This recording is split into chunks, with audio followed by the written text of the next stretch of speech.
February, I get a call from a retired Marine that we'd worked at the Columbia. I hadn't talked to in 20 years. He said, hey, we're catching up a little bit. And I said, well, man, are you in town? Let's get together and go have dinner tonight or something. And he's like, I live here. I actually work on Capitol Hill. I'm like, oh, well, I didn't know that. And I said, so what's up? What are you calling for? And he said, well, there's a producer in Hollywood that wants to talk to you about your Escobar story. And so he kind of gave me his thing, and I told him, I said, man, we've been down this road twice. It never works out. And I said, tell the guy thanks, but we're not interested. Yeah, I'll call the guy, So I called this guy, Eric Newman. It's funny, isn't it? So I called Eric Newman in Hollywood. I told Javier about it, and he's like, yeah, it's not. He said, I don't want to do that. Okay.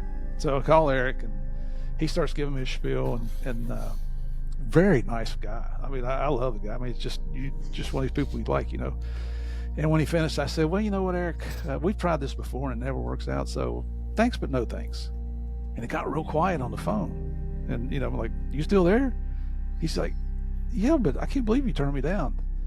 And I said, well, we've been through this twice, and, people promise us the world and they never come through. And he said, okay, listen, I'm coming to Washington in a couple of weeks, and a couple of writers on some business. And he said, would you have dinner with us? Just come out and let us give you our idea about how the show would go, and what the focus would be and the plot and all that stuff.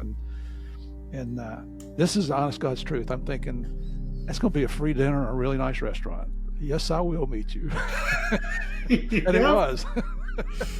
We went to some French restaurant. I ordered scallops because that's the only thing I recognized on the menu. I didn't recognize anything else on there. They were ordering bone marrow for appetizers. I'm like, my God, you don't eat this stuff.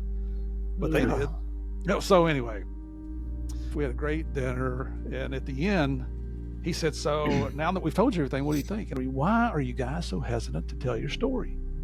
And we said, the last thing we ever want to happen is that somebody would take our story and glorify a mass murderer named Pablo Escobar. And Eric said, I'm giving you my word right now that will never happen in this series. And to this day, he's lived up to his word. So that was so we talked on the phone in February. We had dinner in March. At the end of May, we signed contracts with Gaumont International Television, which actually, they're the ones that sold it to Netflix. And at the end of June, I retired. And in July, we were sitting in the writers' rooms in Santa Monica. They were so well read. They were easy to talk to. They were extremely intelligent. But they're a lot of the reason that Narcos was successful. So that's how it all came about. But we